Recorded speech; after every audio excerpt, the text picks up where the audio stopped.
चलिए, तो खेलों के लिहाज से भारत के लिए एक अच्छी खबर आई है। भारत को राष्ट्रमंडल खेलों की मेजबानी मिली है। आपको बता दें कि लंबे अरसे के बाद ये जो मेजबानी है वो भारत को मिली है। 20 साल बाद कॉमनवेल्थ गेम्स की मेजबानी जो है वो भारत के हाथ लगी है।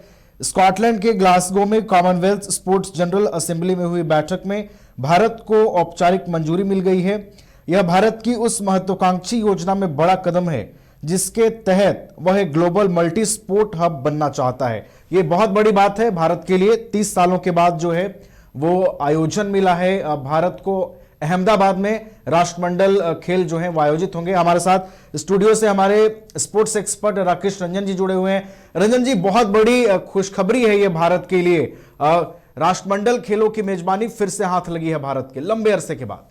जी हाँ, 20 सालों के बाद भारत को एक बार फिर से राष्ट्रमंडल खेलों की मेजबानी मिली है। इससे पहले 2010 में जो है दिल्ली में राष्ट्रमंडल खेलों का आयोजन किया गया था और सफलतापूर्वक उसे आयोजित भी किया गया था। देखिए, जैसा आपने कहा कि भारत चाहता है कि जो मल्टी स्पोर्ट्स इवेंट की बड़ी प्रतियोगिताएं होती हैं उसका आयोजन वो भी करे, तो इसी कड़ी में इसका आयोजन किया जा रहा है। इसको आप कह सकते हैं कि ये एक शुरुआत है। 2030 में जो कॉमनवेल्थ गेम्स होगा वो भारत में आयोजित किया जाएगा और उसके लिए जो शहर चुना गया है वो अहमदाबाद शहर जो है वो चुना गया है। पिछली बार दिल्ली में हुआ था आयोजन, इस बार अहमदाबाद में होगा। और आपको बता दूं कि पिछले एक दशक में अगर आप देखें तो अहमदाबाद में स्पोर्ट्स के जो इंफ्रास्ट्रक्चर हैं उसको काफी डेवलप किया गया है। उसमें जो है काफी तेजी से जो है सारी सुविधाएं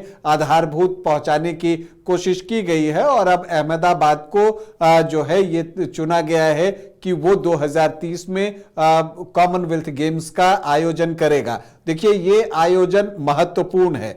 कॉमनवेल्थ गेम्स जो पहला हुआ था वो 1930 में हुआ था कनाडा के हैमिल्टन में, और अब भारत में होने जा रहा है 2030 में। मतलब कॉमनवेल्थ गेम्स के 100 साल पूरे होने पर जो महत्वपूर्ण आयोजन है उसकी मेजबानी का जिम्मा भारत को मिला है और अहमदाबाद मेजबानी के लिए तैयार है।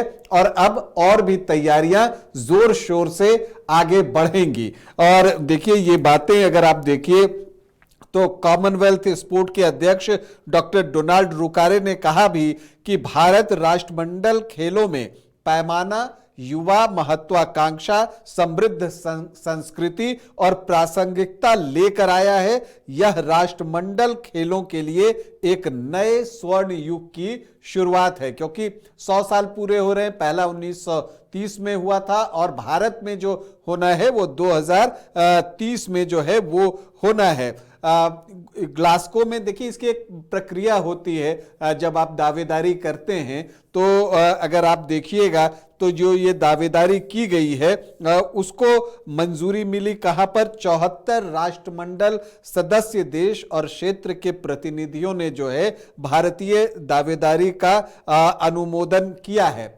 प्रोसेस के तहत पहले जो है राष्ट्रमंडल खेल कार्यकारी बोर्ड में ये चीजें जाती हैं और वहां से अहमदाबाद में इन खेलों की मेजबानी की सिफारिश की गई और फिर जो राष्ट्रमंडल खेलों की आम सभा की बैठक हुई उसमें तय किया गया कि अब जो है भारत जो है अहमदाबाद में राष्ट्रमंडल खेलों की मेजबानी करेगा।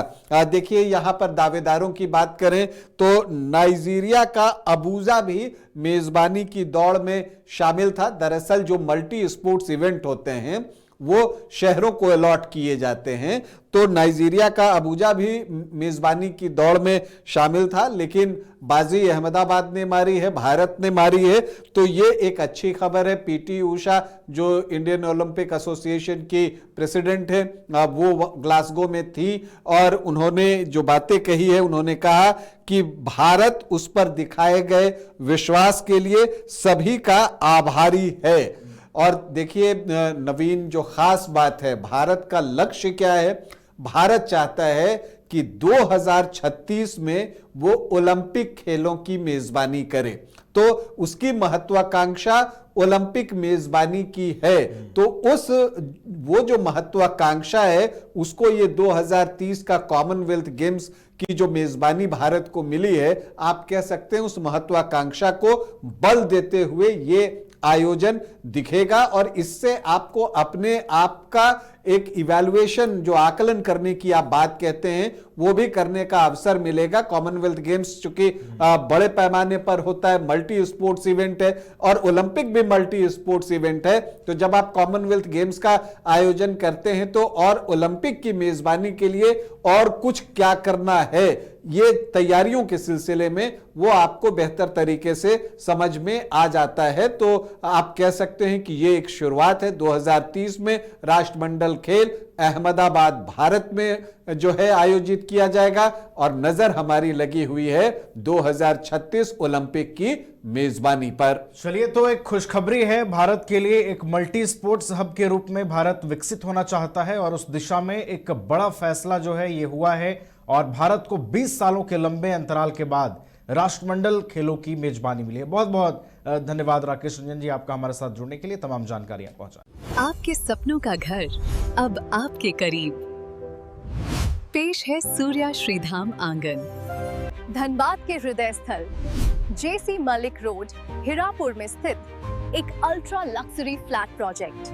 यहाँ हर डिटेल सोच समझकर बनाई गई है ताकि आपको मिले एक बेहतरीन जीवन का अनुभव। सूर्या श्रीधाम आंगन में आपका स्वागत है।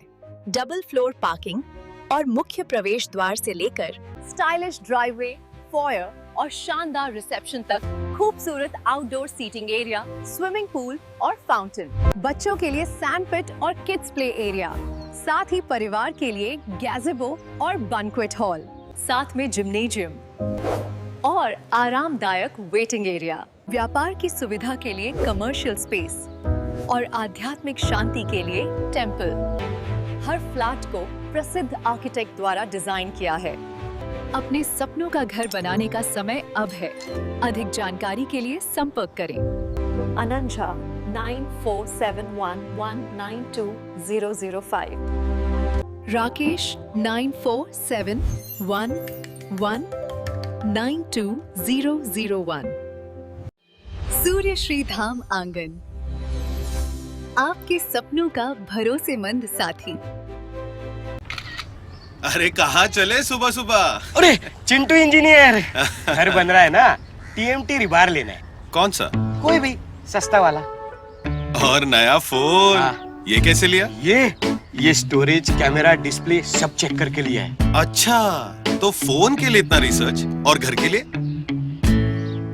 मतलब टाटा स्टील आशियाना पे रिसर्च करोगे तभी पता चलेगा कि टाटा टिस्कॉन 550 SD में है बेहतर ताकत और लचक, जो आपके घर को दे सुरक्षा के साथ सेविंग्स भी। क्या हुआ? पहले रिसर्च करनी है ना। टाटा टिस्कॉन 550 SD, समझदार बने, बेहतर चुने। घर रहने का मकान भर नहीं, ये खुशियों की तिजोरी है। दरवाजे पर दस्तक देता पड़ोस, खिड़कियों से उमड़ आता आसमां, तारों में उलझी ऐसी ना जाने कितनी दास्तां। कहती हैं चले डायमंड सिटी, एक सफर हम सफर के साथ अपने घर तक। Diamond city, life long bonding, 500 से ज्यादा खुशहाल डायमंड परिवार। जल्दी करें, सिर्फ 200 फ्लैट बाकी। आज ही बुक करें अपना आशियाना।